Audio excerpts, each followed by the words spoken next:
ஜனங்கள் மீது நியாய தீர்ப்பு. ஜனங்கள் தங்கள் பகைவருக்குள் அவமானப்படத்தக்கதாக ஆரோன் அவர்களை நிர்வாணமாக்கியிருந்தான். அவர்கள் நிர்வாணமாய் இருக்கிறதை மோசே கண்டு பாளையத்தின் வாசலில் நின்று, கர்த்தருடைய பட்சத்தில் இருக்கிறவர்கள் யார்? அவர்கள் என்னிடத்தில் சேர கடவர்கள் என்றான். அப்பொழுது லேவியின் புத்திரர் எல்லாரும் அவனிடத்தில் கூடி வந்தார்கள்.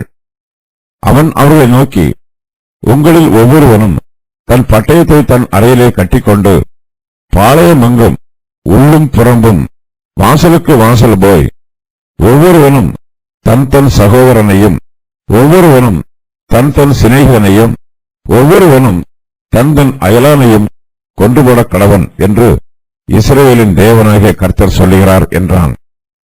லேவியின் புத்திரர் மோசே சொன்னபடியே செய்தார்கள். அந்நாளில் ஜனங்களில் ஏறக்குறைய 3000 பேர் விழுந்தார்கள். கர்த்தர் இன்றைக்கு உங்களுக்கு ஆசீர்வாதம் அளிக்கும்படி இன்றைக்கு நீங்கள் அவனவன் தன் தன் மகனுக்கும் சகோதரனுக்கும் விரோதமாய் இருக்கிறதினால் கர்த்தருக்கு உங்களை பிரதிஷ்டை பண்ணுங்கள் என்று மோசே சொல்லியிருந்தான். மோசே முதலாவதாக ஆரோனை நியாயம் விசாரிக்கிறார். அதன் பின்பு அவர் இந்த பெரும் பாதகத்தின் நிமித்தமாக இஸ்ரவேல் புத்திரரை நியாயம் விசாரிக்கிறார். மோசே இஸ்ரவேல் புத்திரரின் பாளையத்திற்கு சமீபமாய் வரும்போது அவர்கள் தாங்கள் உண்டு பண்ணின கன்றுக்குட்டிக்கு முன்பாக நடனமாடிக்கொண்டிருக்கிறார்கள். மோசேயை பார்த்தபோது அவர்களுடைய நடனம் நடுக்கமாக மாறிற்று. இஸ்ரவேல் புத்திரர் ஆரோனை எளிதாக வஞ்சித்து அவரை தங்களுடைய பாவத்திற்கு பங்காளிகளாக மாற்றுகிறார்கள். ஆனால் அவர்களால் மோசேயின் முகத்தை தைரியமாய் பார்க்க முடியவில்லை. இஸ்ரவேல் புத்திரருடைய பாவ உணர்வு அவர்களை குற்றப்படுத்துகிறது. மோசே கர்த்தர் மீதுள்ள பக்தி வைராக்கியத்தினால் பாவம் செய்த இஸ்ரவேல் புத்திரர் மீது கோபப்படுகிறார். இஸ்ரவேல் புத்திரர் பொன் கன்றுக்குட்டிக்கு முன்பாக நடனமாடுகிறார்கள். ஜனங்கள் தங்கள் பகைவருக்குள் அவமானப்படத்தக்கதாக ஆரோன் அவர்களை நிர்வாணமாக்கி இருக்கிறார். அவர்கள் நிர்வாணமாய் இருக்கிறதை மோசே காண்கிறார். இஸ்ரவேல் புத்திரருடைய காதுகளிலே பொன் அணிகள் இல்லை. அவர்கள் தங்களுடைய கண்ணியத்தை இழந்தவர்களாய் இருக்கிறார்கள். விக்கிரகத்தை ஆராதிக்கிற அவர்கள் தங்களுடைய மேன்மையையும் கண்ணியத்தையும் மகிமையையும் அந்த விக்கிரகத்திற்கு ஒப்பாக மாற்றி இருக்கிறார்கள். கன்றுக்குட்டியை ஆராதிக்கிற இஸ்ரவேல் புத்திரர் அந்த கன்றுக்குட்டியை போலவே நிர்வாணமாய் இருக்கிறார்கள். இஸ்ரவேல் புத்திரர் கன்றுக்குட்டிக்கு முன்பாக நடனமாடும் போது அந்த கன்றுக்குட்டியை போலவே தங்கள் சரீரங்களில் வஸ்திரங்கள் இல்லாமல் நிர்வாணமாய் இருக்கிறார்கள். புறஜாதியாரும் இஸ்ரவேலின் பகைஞரும் அவர்கள் நிர்வாணமாய் இருப்பதை பார்த்து வெட்கப்படுகிறார்கள். ஆனாலும் தாங்கள் நிர்வாணமாய் இருப்பதை பார்த்து இஸ்ரவேல் புத்திரருக்கு வெட்கமோ அவமானமோ ஏற்படவில்லை. அவர்கள் நிர்வாணமாய் இருக்கிறதை மோசே காண்கிறார். இஸ்ரவேல் புத்திரர் மத்தியிலே காணப்படுகிற பாவத்தின் நிந்தையை அகற்றி போட வேண்டும் என்று மோசே தீர்மானமாய் இருக்கிறார்.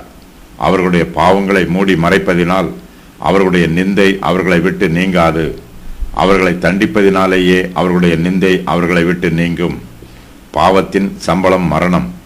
பாவம் செய்தவர்களுக்கு தண்டனை கொடுக்கும்போது அந்த தண்டனை அவர்களுடைய பாவத்திற்கு விரோதமாக சாட்சியாய் இருக்கும்.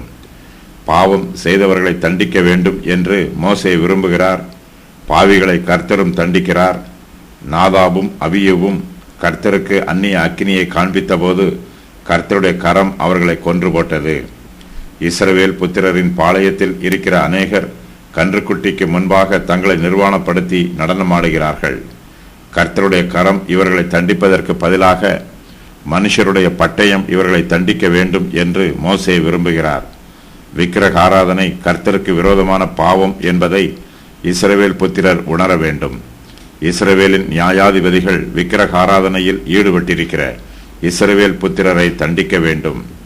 இதுவும் நியாயாதிபதிகளால் விசாரிக்கப்படத்தக்க அக்கிரமமாயிருக்கும். அதனால் உன்னதத்தில் இருக்கிற தேவனை மறுதலிப்பேனே. யோபு 31:28. உன்னை சுற்றிலும் உனக்கு சமீபத்திலாகிலும் உனக்கு தூரத்திலாகிலும் தேசத்தின் ஒரு முனை தொடங்கி மறுமுனை மட்டும் உள்ள எவ்விடத்திலாகிலும் இருக்கிற ஜனங்களுடைய தேவர்களில் நீயும் உன் பிதாக்களும் அறியாத அந்நிய தேவர்களை சேவிக்கும்படி இரகசியமாய் உன்னை ஏவிவிட்டால் நீ அவனுக்கு சம்மதியாமலும் அவனுக்கு செவி கொடாமலும் உன் கண் அவன் மேல் இரக்கம் கொள்ளாமலும் அவனை தப்ப விடாமலும் அவனை ஒளித்து வைக்காமலும் அவனை கொலை செய்து போட வேண்டும். அவனை கொலை செய்வதற்கு முதல் உன் கையும் பின்பு சகல ஜனத்தின் கையும் அவன் மேல் இருக்க கடவது. உபாகமம் 13:7-9 வரையிலும். பாவம் செய்யாதவர்கள் பாவம் செய்தவர்களை தண்டிக்க வேண்டும் என்று மோசே தீர்மானிக்கிறார். வார்ப்பிக்கப்பட்ட பொன் கன்றுக்குட்டியை ஆராதிக்காதவர்கள் கர்த்தரை ஆராதிக்கிறார்கள். அவர்கள் கர்த்தருடைய பட்சத்தில் இருக்கிறார்கள். மோசே பாவம் செய்யாத இவர்களை கொண்டு பாவம் செய்த விக்கிரக ஆராதனைக்காரரை தண்டிக்க வேண்டும் என்று தீர்மானிக்கிறார்.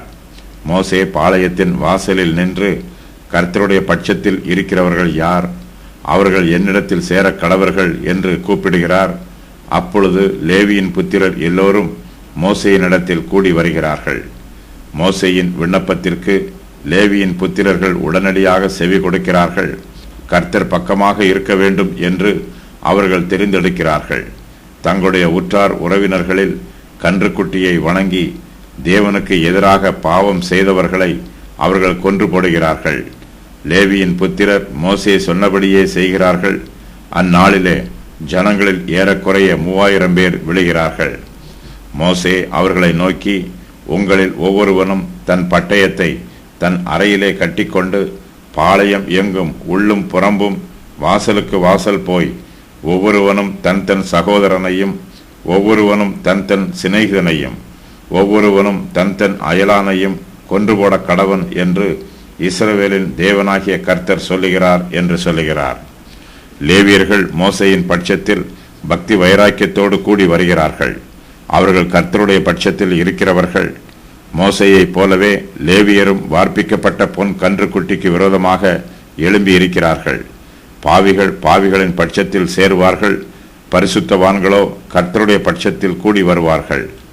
பாவிகளுக்கு தங்கள் பாவத்தின் மீது பிரியமும் ஆர்வமும் இருக்கும். பரிசுத்தவான்களுக்கோ சத்தியத்திலும் பரிசுத்தத்திலும் ஆர்வம் இருக்கும். கர்த்தருடைய பரிசுத்தவான்கள் கர்த்தருக்கும் பிசாசுக்கும் நடுவிலே ஒப்புரவாக மாட்டார்கள். அவர்கள் கர்த்தருடைய பட்சத்தில் தீர்மானமாக சேர்ந்து கொள்வார்கள். கர்த்தருக்கும் பிசாசுக்கும் இடைப்பட்ட நடுநிலை என்று எதுவும் இல்லை.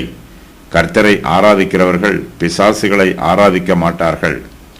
மோசே தன்னிடத்தில் கூடிச் சேர்ந்திருக்கிற லேவியின் புத்திரரை நோக்கி, பாளையம் எங்கும் உள்ளும் புறம்பும் வாசலுக்கு வாசல் போய் ஒவ்வொருவனும் தன் தன் சகோதரனையும் ஒவ்வொருவனும் தன் தன் சிநேகிதனையும் ஒவ்வொருவனும் தன் தன் அயலானையும் கொன்று போட கடவன் என்று சொல்லுகிறார்.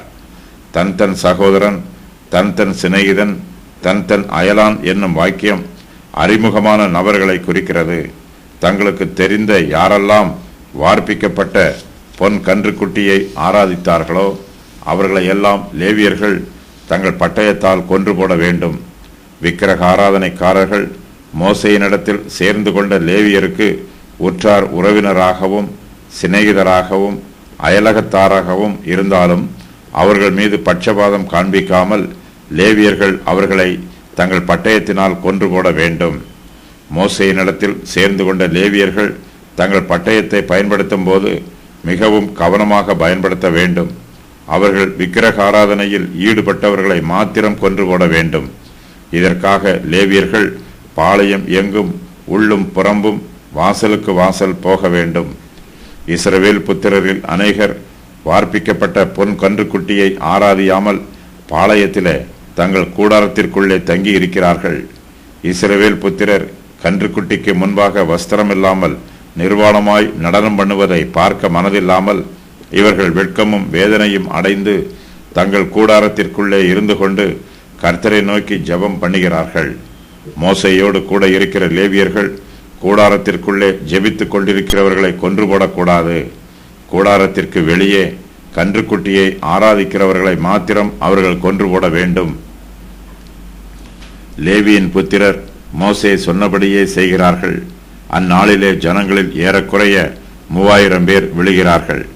வார்ப்பிக்கப்பட்ட பொன் கன்றுக்குட்டியை 3000த்திற்கும் அதிகமானோர் ஆராதித்தார்கள்.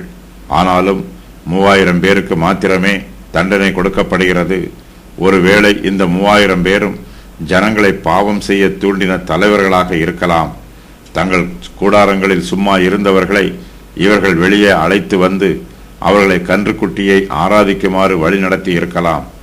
லேவியர்கள் அப்படிப்பட்ட விக்கிரக ஆராதனைக்காரர்களை பாளையம் எங்கும் உள்ளும் புறம்பும் வாசலுக்கு வாசல் போய் தேடி பார்த்து அவர்களை தங்கள் பட்டயங்களால் கொன்று போடுகிறார்கள்.